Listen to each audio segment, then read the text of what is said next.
আসসালামু আলাইকুম। আমাদের চ্যানেল যদি ভালো লাগে সাবস্ক্রাইব করে সাথে থাকবেন। জান্নাত সুগন্ধময় জায়গা। তার সুগন্ধ কেবল ভিতরেই নয়, বরং তার বাহিরে বহু দূরবর্তী স্থান থেকে পাওয়া যাবে। কত দূরবর্তী জায়গা থেকে পাওয়া যাবে তার উল্লেখ কতিপয় হাদিসে এসেছে।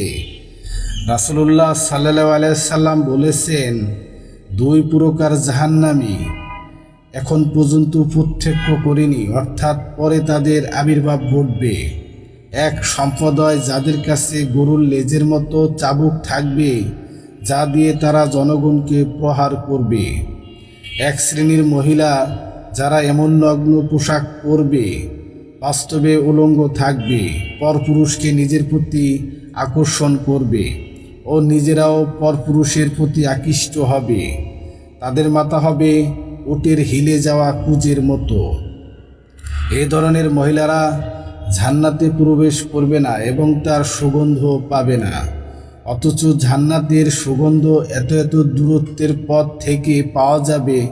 মুসলিম। আল্লাহর রাসূল সাল্লাল্লাহু আলাইহি ওয়াসাল্লাম বলেন, যে ব্যক্তি পরের বাপকে নিজের বাপ বলে দাবি করে, সে ব্যক্তি জান্নাতে সুগন্ধ পাবে না, অথচ তার সুগন্ধি 500 বছরের দূরবর্তী স্থান থেকেও পাওয়া যাবে। আহমদ 2-171, ইবনে মাজাহ 2611, সহিহুল জামে 5988। আহমদের এক বর্ণনায় আছে 70 বছরের দূরবর্তী স্থান থেকেও পাওয়া যাবে। তারগিব 1988। আল্লাহর রাসূল সাল্লাল্লাহু আলাইহি সাল্লাম বলেন, যে ব্যক্তি কোনো সন্ধি অথবা চুক্তিবদ্ধ জিম্মি মানুষকে হত্যা করবে, সে ব্যক্তি জান্নাতের সুবাসও পাবে না, অথচ তার সুবাস 40 বছরের অতিক্রম দূরবর্তী স্থান থেকেও পাওয়া যাবে। আহমদ, বুখারী, নাসাই, ইবনে মাজাহ, সহিহুল জামে 6457।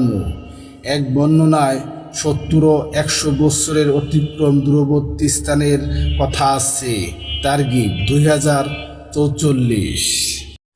ভিডিও ভালো লাগলে সাবস্ক্রাইব করে সাথে থাকবেন।